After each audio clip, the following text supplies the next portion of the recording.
बिस्मिल्लाहिर्रहमानिर्रहीम। अस्सलाम वालेकुम स्टूडेंट्स, कैसे हैं आप सब। उम्मीद करती हूँ आप सब बिल्कुल खैरियत से होंगे। This is first year chemistry FBAC board exams preparation 2024। Students, आज हम 2015 का थर्ड पेपर करने वाले हैं। Let's start from section B. साथ साथ में आपको जो भी टिप्स एंड ट्रिक्स बताती जाऊँगी वो आपने बहुत अच्छे से अंडरस्टैंड करना है, ताकि आपको फाइनल एग्ज़ाम्स में जो है वो इससे हेल्प मिले और आप जो है वो फुल मार्क्स गेन कर सकें। Let's start. Question number 1. Calculate moles, formula units and total number of ions in 100 grams of potassium chlorate. तो स्टूडेंट्स यहाँ पर आपको देखें ये सिंपल सा स्टोकियोमेट्री का न्यूमेरिकल है। तो आपको फाइंड आउट क्या करना है। मोल्स तो आपने टर्म सुनी हुई है, फॉर्मूला यूनिट्स एक डिफरेंट टर्म यहाँ पे यूज़ हुई है, और टोटल नंबर ऑफ आइंस, तो टोटल नंबर ऑफ आइंस भी हम कैलकुलेट करेंगे। तो फॉर्मूला यूनिट्स का वर्ड हमने यहाँ पर क्यों यूज़ किया है स्टूडेंट्स, कि आपके पास अगर कोई ऐसा कंपाउंड है जिसमें कोवेलेंट बॉन्ड है, ठीक है, तो वो मॉलिक्यूल्स की फॉर्म में एग्जिस्ट करते हैं। फॉर एग्जांपल जैसे हम कहते हैं ऑक्सीजन, वाटर, हाइड्रोजन, ठीक है, तो इसमें हम इनको कहते हैं कि इनके हम नंबर ऑफ मॉलिक्यूल्स कैलकुलेट करते हैं। ठीक है, मीन्स कि इनके जितने भी मोल्स होते हैं उनको एवोगैड्रो से मल्टीप्लाई करके हम इनके मॉलिक्यूल्स फाइंड आउट कर सकते हैं। लेकिन अगर कोई आपके पास आयनिक कंपाउंड है, ठीक है, आयनिक कंपाउंड है, तो आयनिक कंपाउंड को आप जो है उसको मॉलिक्यूल्स की फॉर्म में नहीं लेते। ठीक है, जैसे कि फॉर एग्जांपल आपके पास NaCl है, ठीक है, तो ये NaCl आपके पास कोई एक मॉलिक्यूलर फॉर्म में नहीं है, बल्कि ये एक फार्मूला यूनिट्स की फॉर्म में आपके पास होता है। और इसका भी जो है आप उसी तरीके से कैलकुलेट करते हैं, number of formula units is equals two moles into Avogadro's number. ठीक है, तो ये बिल्कुल उसी तरीके से इसको हम स्टार्ट करते हैं। सबसे पहले आपके पास जो है वो मैस ऑफ पोटेशियम क्लोराइड दिया हुआ है, ठीक है, तो आप सबसे पहले इक्वेशन लिख लें। ठीक है, इक्वेशन में आपने KClO3 को जब आयनाइज किया तो आपके पास 1 पोटेशियम आइन और 1 क्लोरेट आइन बन गया। ठीक है, तो सबसे पहले आप मैस लिखेंगे और मोलर मैस KClO3 का कैलकुलेट करेंगे और उसके बाद उसके मोल्स फाइंड आउट कर लेंगे। तो हमारे पास आ गए 0.82 मोल्स। अब कुछ स्टूडेंट्स हैं जो डायरेक्टली जो है वो काम कर लेते हैं, अक्सर जो है वो एग्जाम्स में काम कर रहे होते हैं, डायरेक्टली लिखा मोल्स और उसका आंसर खुद ही कैलकुलेटर से करके 0.82 लिख देते हैं। मींस कि वो इस तरह से फॉर्मूला में पुट नहीं करते, तो ये डायरेक्ट हो जाता है, तो इससे एग्जामिनर आपके मार्क्स डिडक्ट कर सकता है। तो आपने इसको कंप्लीट लिखना है। तो आप देखें, सबसे पहले आपने मोल्स फाइंड आउट कर लिए, ये 1 मार्क्स का हो गया क्वेश्चन। नेक्स्ट आपके पास है फार्मूला यूनिट्स आपने कैलकुलेट करने हैं। इसका भी बिल्कुल वही फार्मूला है जो कि नंबर ऑफ मॉलिक्यूल्स या नंबर ऑफ एटम्स या number of ions find out करने का होता है। मोल्स इनटू एवोगैड्रोस, KClO3 के जो आपने मोल्स लिखे इनटू एवोगैड्रोस नंबर, तो आपके पास नंबर ऑफ फार्मूला यूनिट्स आ गया। ठीक है, अब हमने total number of ions find out करने हैं। ठीक है, सबसे पहले हम ये टोटल नंबर ऑफ आइंस इनके जो मोल्स हैं उनको कर लेते हैं कैलकुलेट। ठीक है, यानी टोटल हमारे पास मोल्स कितने हैं। ठीक है, तो 1 मोल ऑफ KClO3 क्या कर रहा है, ठीक है, 1 mole of KClO3, 1 mole of potassium ions हैं उसके अंदर और 1 मोल ऑफ जो है वो क्लोरेट आइन है। टोटल कितने मोल्स हो गए आइंस के, 2 मोल्स ऑफ आइंस हो गए हमारे पास। ठीक है, जब आपके पास टोटल मोल्स आ गए हैं तो आप टोटल मोल्स को जो है वो बता सकते हैं कि हमारे पास अगर 0.82 मोल्स अगर हों KClO3 के, तो हमारे पास कितने मोल्स होंगे आइंस के, 1.64 टोटल मोल्स हो जाएंगे। ठीक है, तो आप total number of ions easily find out कर सकते हैं। टोटल मोल्स को आप एवोगैड्रो से मल्टीप्लाई कर लें। अब कोई और स्टूडेंट है तो जो अलग अलग से separately number of moles find out करना चाहता है, तो वो भी आपका क्वेश्चन रॉन्ग नहीं होगा, वो भी ठीक होगा। आप सबसे पहले number of moles of potassium ions calculate करें। ठीक है, total number of ions of potassium ions calculate करें। वो कैसे होगा, पोटेशियम आइंस के मोल्स, ठीक है, यानी कितने मोल्स होंगे, ये हमारे पास 0.82 मोल्स होंगे इनटू एवोगैड्रोस नंबर। ठीक है, इसके आइंस आ जाएंगे टोटल। और इसी तरह क्लोरेट आइन के आप फाइंड आउट करेंगे, ClO3 minus 0.82 into Avogadro's number. ठीक है, तो इनको आप एट दी एंड ऐड कर देंगे, तो दोनों तरीके से जो है वो आपका क्वेश्चन राइट होगा। नेक्स्ट हमारे पास आ जाता है question number 2, why actual yield is always less than theoretical yield. तो ये बहुत ही इजी क्वेश्चन है। इसके 3 पॉइंट्स आपने लिखने हैं कि हमेशा एक्चुअल यील्ड क्या होती है, कि जब हम लैब में एक्सपेरिमेंट के दौरान जब हम एक रिएक्टेंट और दूसरा रिएक्टेंट मिक्स करते हैं तो हमारे पास टोटल कितनी प्रोडक्ट बनती है, ठीक है, कितना उसका मैस आया है। ठीक है, तो वो बेसिकली हमारे पास एक्चुअल यील्ड होती है। और एक हमें इक्वेशन बता रही होती है कि अगर हम ए को बी के साथ मिक्स करते हैं तो हमारे पास प्रोडक्ट जो है वो इतनी ग्राम्स बननी चाहिए। तो जो इक्वेशन बता रही होती है वो हमारे पास जो है वो थ्योरेटिकल यील्ड होती है, ठीक है। और जो एक्चुअल में एक्सपेरिमेंट से बन रही होती है उसको हम कहते हैं एक्चुअल यील्ड, ठीक है। एक्सपेरिमेंट करके जो लैब में हम बनाते हैं तो वो एक्चुअल यील्ड होती है। तो एक्चुअल यील्ड हमेशा कम की होती है। जैसे कि फॉर एग्जांपल इक्वेशन हमें बता रही है कि 10 ग्राम बनना चाहिए, लेकिन एक्चुअल में वो हमारे पास 7 ग्राम्स बन रहा होता है जब हम एक्सपेरिमेंट करते हैं। तो ऐसा क्यों होता है? हमारी ये जो प्रोडक्ट लॉस हो गई है ये किस वजह से लॉस हुई है? देखें, ये इस वजह से लॉस हो सकती है formation of bio products due to side reactions हो सकते हैं। ज़रूरी नहीं है कि जो रिक्वायर्ड प्रोडक्ट है वही सारी की सारी बने, कुछ इम्प्योरिटीज़ की वजह से साइड रिएक्शंस हो जाते हैं। सेकंड ये है कि रिवर्सिबल रिएक्शन हो सकता है। फॉर एग्जांपल आपकी जो है वो प्रोडक्ट बन रही है, ठीक है, लेकिन उसके बाद क्या हो सकता है कि प्रोडक्ट्स आपस में दोबारा से कंबाइन करें, कोलाइड करें और दोबारा से रिएक्टेंट बना दें, तो भी आपकी प्रोडक्ट कम हो सकती है, ठीक है, और रिएक्शन कंप्लीट नहीं हो सकता। रिवर्सिबल रिएक्शंस में नॉट गो टू कंप्लीशन। और थर्ड है mechanical loss due to filtration. जब आप एक्सपेरिमेंट कर रहे होते हैं तो फिल्टर पेपर से जब आप फिल्ट्रेशन कर रहे होते हैं, फिल्टर पेपर के पे लग जाता है थोड़ा प्रोडक्ट, ठीक है। कुछ हम जब डिस्टिलेशन कर रहे होते हैं उसकी वजह से लॉस हो जाता है। Separation by separating funnel, washing, crystallisation, ये सारे के सारे प्रोसेस होते हैं जिनमें मैकेनिकल लॉस हो सकता है हमारी प्रोडक्ट का, ठीक है। बहुत इजी और 3 पॉइंट्स हैं और ये सिंपल सा क्वेश्चन है और इसके 3/3 मार्क्स आपको मिल जाते हैं। नेक्स्ट है हमारे पास question number 4, graphically explain -273.16 degree centigrade is the lowest possible temperature. तो ये लोएस्ट पॉसिबल टेम्परेचर है, ये आपने एक्सप्लेन करना है। तो स्टूडेंट्स ये as it is question repeat हुआ है जो सबसे पहला पेपर हमने किया था 2013 का सेकंड पेपर, ठीक है। उसके 2013 के 2 पेपर्स थे ना, तो उसका पहला जो पेपर किया था, सेकंड पेपर किया था, उसमें ये क्वेश्चन डिटेल से आया है, ग्राफ भी ड्रॉ किया था हमने और अंडरस्टैंड भी किया था। नेक्स्ट है हमारे पास question number 6, calculate the formula units of NaCl in a unit cell of sodium chloride.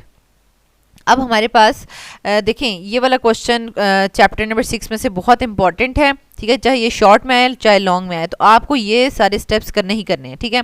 सबसे पहले आप देखें फॉर्मूला यूनिट्स आपने कैलकुलेट करने हैं कि कितने फार्मूला यूनिट्स हैं एक Na एक जो है वो यूनिट सेल के अंदर, ठीक है। यानी कितने सोडियम है और कितने क्लोरीन है। जब सोडियम और क्लोरीन पता चल जाएगा तो एक सोडियम एक क्लोरीन आपस में मिलकर एक फार्मूला यूनिट बना लेते हैं, ठीक है। 2 सोडियम 2 क्लोरीन मिलकर 2 फार्मूला यूनिट्स बना लेते हैं। तो इसलिए हम देखेंगे कि कितने सोडियम क्लोराइड के फार्मूला यूनिट्स हैं, ठीक है। तो सबसे पहले आप स्टार्ट कैसे करेंगे कि एक जो इस तरह से स्ट्रक्चर बना होता है ना उसको आप क्यूब कहते हैं, ठीक है। इस तरह का जो एक स्ट्रक्चर होता है उसको आप क्यूब कहते हैं। तो जो इसको आप यूनिट सेल नहीं कहेंगे, this is not a unit cell, ठीक है। ये यूनिट सेल नहीं है क्योंकि यूनिट सेल तो एक क्यूब से नहीं मिलकर बनता, यूनिट सेल तो 8 क्यूब्स से मिलकर बनता है, ठीक है। Number of cubes in 1 unit cell, ये आपका कॉन्सेप्ट क्लियर होना चाहिए कि क्यूब सिर्फ इतना सा यूनिट होता है, ठीक है। लेकिन यूनिट सेल बनाना है तो आपके पास इसी तरह के 8 जो है वो क्यूब्स होने चाहिए, तो वो 1 यूनिट सेल बनाएंगे, ठीक है, जैसा कि ये मैंने यहाँ पर शो कर दिया। तो अब आपके पास ये देखें, ये जो फ्रंट पे एक क्यूब है, इसके बैक पे एक क्यूब है, फिर यहाँ पर भी एक फ्रंट पे एक क्यूब है, इसके बैक पर एक क्यूब है, 4 क्यूब्स ये हो गए। और 4 क्यूब्स यानी एक क्यूब, दूसरा क्यूब और ये तीसरा क्यूब और ये चौथा क्यूब। तो टोटल 8 क्यूब्स आपके पास मिलके एक यूनिट सेल बना रहे हैं। कॉर्नर्स पे ब्लू में जो है वो आपको क्लोराइड आयन नजर आ रहे हैं। आप जब पेपर में ड्रॉ करना है तो इसको ब्लैक से शो कर दें, और जो रेड रेड डॉट्स आपको नजर आ रहे हैं वो सोडियम को शो कर रहे हैं, ठीक है। तो ये इजी है, बिल्कुल भी मुश्किल नहीं है। अगर आप इसको जैसे यहाँ पर क्लोराइड आयन लगाते हैं तो इसके जहाँ भी लाइन जा रही है ना तो वहाँ पे आपने सोडियम से अटैच करना है, 1 2 3 4 और इसके बैक पे, ठीक है, इस तरीके से।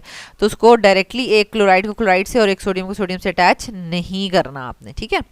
अच्छा, अब आप यहाँ पर आ जाएं, पहले कॉर्नर का जो है वो देख लें कि कॉर्नर पे हमने कहा क्लोराइड आयन है, तो कॉर्नर पे क्लोराइड आयन पहले तो देख लें कि एक यूनिट सेल में कितने कॉर्नर्स हैं, 1 2 3 4 5 6 7 और 8, ठीक है। 8 कॉर्नर्स हैं, एक यूनिट सेल में 8 कॉर्नर्स हैं।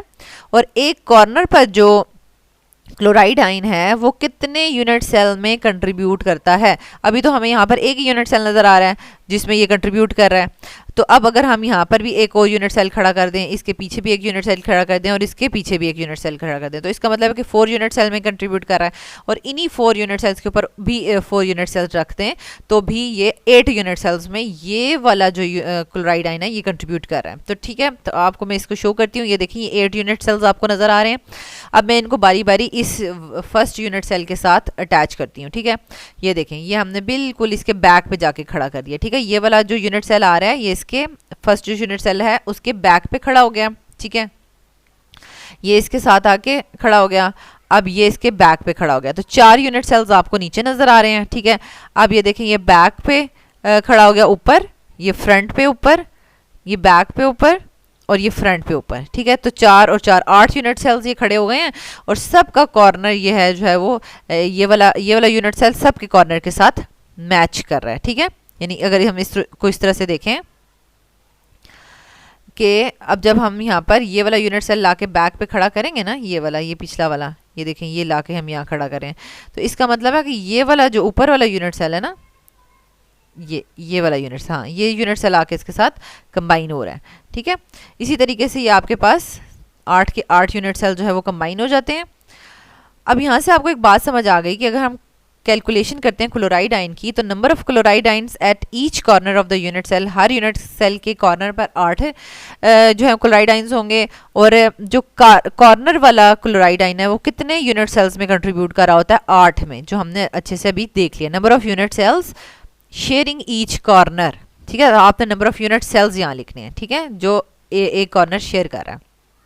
तो अब आपने कॉर्नर शेयर फाइंड आउट करना है क्लोराइड आयन का पर यूनिट सेल। 8 ये वाला लिखा आपने, और ये जितने में शेयरिंग हो रही है। ठीक है, यानी अगर एक क्लोराइड आयन है 8 में अपना हिस्सा दे रहा है, तो उसका मतलब है उसके आपने 8 टुकड़े कर दिए। ठीक है, 8 टुकड़े कर दिए, और एक 1/8 पार्ट आप इसमें डाल रहे हैं, एक यूनिट सेल में आप 1/8 पार्ट डाल रहे हैं। ठीक है, तो ये 8 मल्टीप्लाई बाय 1/8, तो आपके पास टोटल जो कॉर्नर शेयर आ रहा है क्लोराइड आयन का, वो 1 क्लोराइड आयन आ रहा है। ठीक है, अब आप जो है वो फेस शेयर देख लें। ठीक है, सबसे पहले तो आपको पता होना चाहिए फेस क्या होता है। जैसे अगर आप एक रूम में बैठे हुए हैं, तो रूम की जो वॉल्स होंगी सारी, ये नहीं, ये वाली वॉल, ये राइट वाली, लेफ्ट वाली, बैक वाली, फ्रंट वाली, 4 वॉल्स होती हैं, एक छत होती है और एक नीचे फ्लोर होता है। ठीक है, तो ये सारी की सारी जो साइड्स हैं ये फेस एक्ट करती हैं। ठीक है, face of the unit cell होती हैं। अब देखिए, हर फेस पे 6 फेसेस हैं।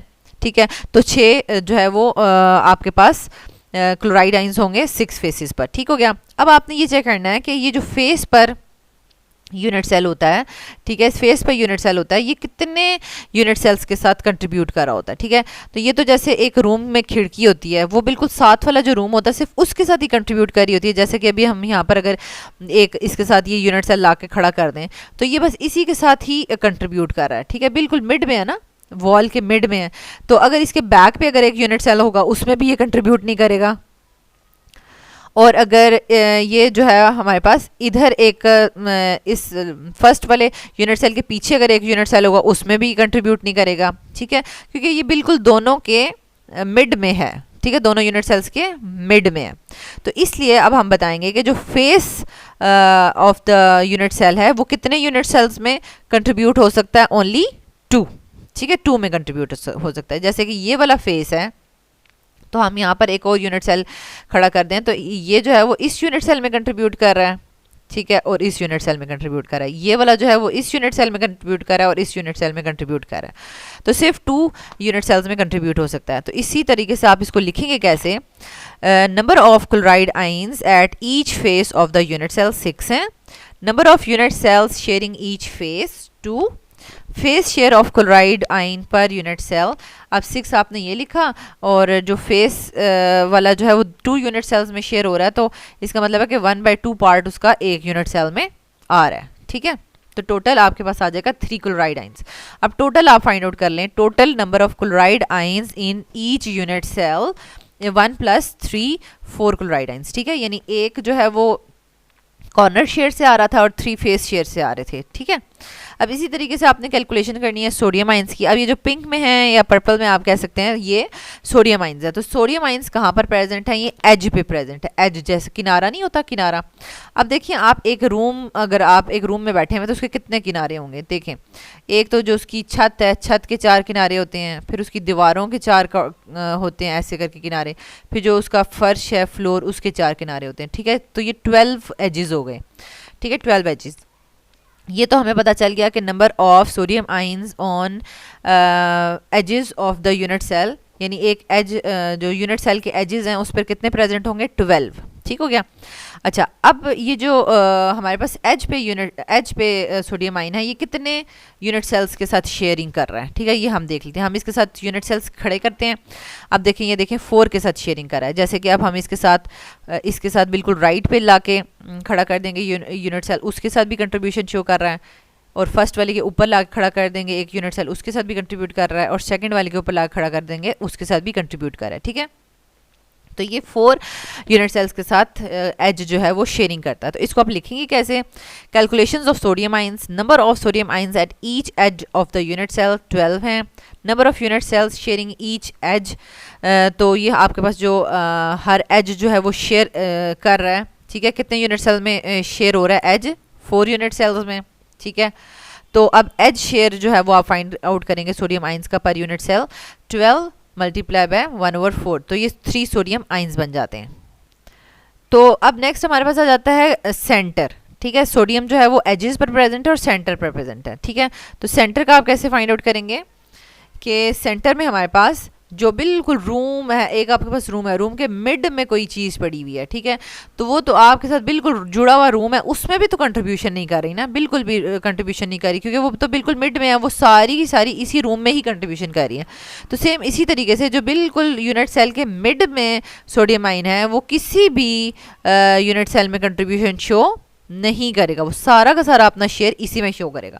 तो आप इसको लिखेंगे कैसे? जैसे कि अब ये हमारे पास है यूनिट सेल, इसके साथ लाके खड़ा कर देना हम यूनिट सेल, तो क्या होगा? कुछ भी नहीं होगा, वो तो उस यूनिट के सेल के पास करीब भी नहीं आ रहा। ठीक है, टच भी नहीं हो रहा उसके साथ, तो कोई शेयरिंग भी नहीं कर रहा। तो अब आप इसको लिखेंगे कैसे? Number of sodium ions at each centre of a unit cell, तो वो यानी सेंटर में एक ही होता है, एक ही सेंटर होता है यूनिट सेल का, तो उसमें एक ही सोडियम होगा आइन।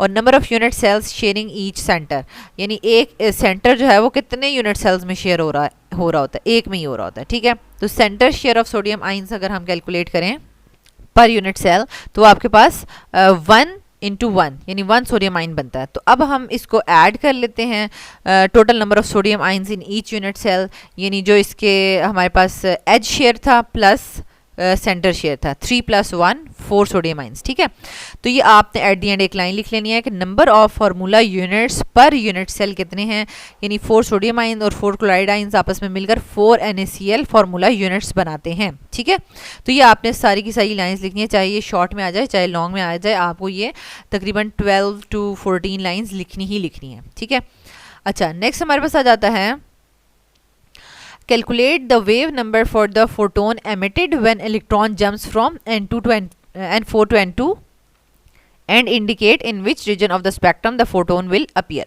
अब ये आपने वेव नंबर फाइंड आउट करना है। ठीक है, wave number, this one wave number find out करना है। इसका सिंपल आपको फॉर्मूला आना चाहिए। ठीक है, कि जब इलेक्ट्रॉन N4 से N2 में जंप करता है, या ये अब N4 से N2 में जाएगा या N2 से N4 में जाएगा, बेसिकली आपको ये पता होना चाहिए N1 जो है वो लोअर एनर्जी ऑर्बिट आपने शो करना है, और N2 जो है वो हायर एनर्जी आपने ऑर्बिट शो करना है हमेशा। ठीक है, अच्छा indicate in which region of the spectrum the photon will appear, और जो फोटोन होगा वो किस रीजन में लाई करेगा। सबसे पहले तो आप लिखेंगे when electron jumps from N4 orbit to N2 orbit. जब N2 ऑर्बिट होती है ना ग्राउंड स्टेट, तो हमारे पास बाल्मर सीरीज होती है। ठीक है, it is Balmer series and lies in the visible region of the spectrum. तो ये आपको बाकी भी लाइमन बाल्मर जो है वो Paschen P fund Brackett series का पता होना चाहिए कि कौन किस रीजन में लाई कर रही है। जैसे कि इस क्वेश्चन में पूछ लिया गया है, तो बाकी भी आपको आना चाहिए। तो Balmer series visible region of the spectrum में लाई कर रही है। ठीक है, एक तो ये क्वेश्चन हो गया। बाकी कैलकुलेशन के 2 मार्क्स होंगे कि आपने सिंपल वेव नंबर का जो है वो फॉर्मूला लिखा, तो स्टूडेंट्स ये हमने वेव नंबर का फॉर्मूला लिख लिया है। वेव नंबर में आपको पता है ना फ्रीक्वेंसी के साथ ऊपर इस तरह से डैश भी लगाते हैं, ये वेव नंबर का साइन होता है। तो नेक्स्ट हमारे पास देखें, अब ये वाला जो इसका कांस्टेंट वैल्यू है, इसको इस तरह से आप याद करें 10 9 8 7 6, ठीक है। ये मैंने स्टूडेंट्स को थोड़ा सा इस तरह करके याद करवाया, यहाँ पर पॉइंट लगा देंगे। अब ये आपके पास टोटल 6 नंबर हैं, तो आपने 10 की पावर 7 यहाँ लिख देनी है, ठीक है। इस तरीके से कुछ हिंट्स रख लेते हैं। इसको मल्टीप्लाई करेंगे 1/n1 का स्क्वायर माइनस 1/n2 का स्क्वायर। अब बिल्कुल आपने n1 में लोअर एनर्जी ऑर्बिट और इसमें हायर एनर्जी ऑर्बिट को पुट करते जाना है, ठीक है। और आपके पास आंसर आ जाएगा सिंपल। n4 से n2 में जा रहा था, ठीक है। तो आपने इसको कैलकुलेट कर लिया, 2 2 4 4 4 16 और इसका एलसीएम ले लिया, आपने 3/16 आ जाएगा। इसको आपने मल्टीप्लाई किया और आपके पास 20.5 × 5 पर मीटर आंसर आ गया, ठीक है। सिंपल। इसमें बस स्टूडेंट्स यही आपको याद रखना चाहिए कि मतलब एग्जामिनर ये चेक कर रहा है कि क्या आपको ये कांस्टेंट की वैल्यूज़ याद हैं और क्या आपको पता है कि लोअर एनर्जी में कौन सा पुट करनी है वैल्यू और हाई एनर्जी में कौन सी वैल्यू पुट करनी है, ठीक है। नेक्स्ट हमारे पास है question number 10. BF3 and NF3 are tetraatomic molecules. BF3 is non-polar whereas NF3 is polar. Explain this difference with respect to their structures. तो ये बलोचिस्तान की टेक्स्ट बुक से क्वेश्चन आया है, ये असल में डायपोल मोमेंट से ही क्वेश्चन लिया गया, ठीक है।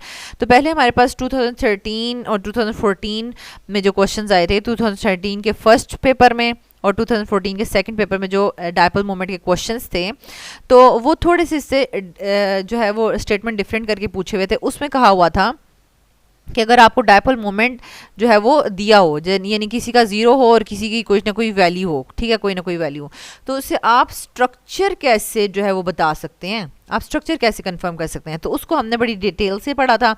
और डायपोल मोमेंट होता है कि उसको कैसे कैलकुलेट करते हैं। तो इसमें थोड़ा सा इन्होंने डिफरेंट करके दे दिया कि इसमें उन्होंने कहा कि ये हमारे पास एक जो है वो पोलर है और एक नॉन पोलर है, ठीक है।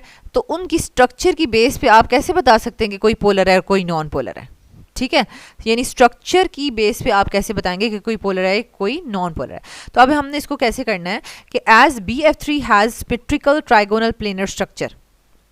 अब सबसे पहली बात है कि आपको किसी भी मॉलिक्यूल की वही बात है स्ट्रक्चर तो पता होनी चाहिए ना। तो ये आपने वेस्पर बड़ी डिटेल से की हुई है, तो उससे आपको पता होगा कि BF3 जो है उसके पास बी के पास कोई लॉन पेयर नहीं होता, तो वो उसके पास BF3 का इस तरह से ट्राइगोनल प्लेनर स्ट्रक्चर बनता है, ठीक है। ट्राइगोनल प्लेनर स्ट्रक्चर बनता है और N के पास एक लॉन पेयर भी होता है, तो इसकी वजह से वो क्या करेगा, हमारे पास इस तरह से ट्राइगोनल पायरामिडल स्ट्रक्चर बनाएगा NF3, ठीक है। तो ये आपको वहाँ से थोड़ी सी हिंट मिली हुई है। तो अब आपने क्या लिखा कि जैसे कि BF3 जो है उसकी सिमेट्रिकल ट्राइगोनल प्लेनर स्ट्रक्चर होती है, क्योंकि उसके पास कोई लॉन पेयर नहीं होता और सिर्फ 3 बॉन्ड पेयर्स होते हैं। ये आपने उसकी स्ट्रक्चर एक्सप्लेन कर दी, ठीक है। और अब आप बता रहे हैं कि all the 3 bond moments cancel the effect of each other, so dipole moment of BF3 is 0 and so it is a non polar molecule. अब आप देखें स्ट्रक्चर से किस तरह से पोलैरिटी की तरफ आए। स्ट्रक्चर से आपने बताया कि उसके जो बॉन्ड मोमेंट्स हैं वो एक दूसरे को कैंसिल कर देते हैं और जिसकी वजह से उसका डायपोल मोमेंट 0 हो जाता है और वो नॉन पोलर बन जाएगा, ठीक है। सेम इसी तरीके से फिर आपने इसको ड्रॉ भी कर लेना है और लिखना है डायपोल मोमेंट 0 है, ठीक है। फिर आपके पास आ जाता है वाइल NF3 हैज़, अब इसकी स्ट्रक्चर भी आपको पता होनी चाहिए, अनसिमेट्रिकल ट्राइगोनल पायरामिडल स्ट्रक्चर है इसकी, जैसे उसकी सिमेट्रिकल थी तो इसकी अनसिमेट्रिकल है, ठीक है। Because it has 1 lone pair and 3 bond pairs and all the 3 bond moments adds up to each other, cancel नहीं करते आपस में लेकिन बॉन्ड मोमेंट्स एड अप हो जाते हैं।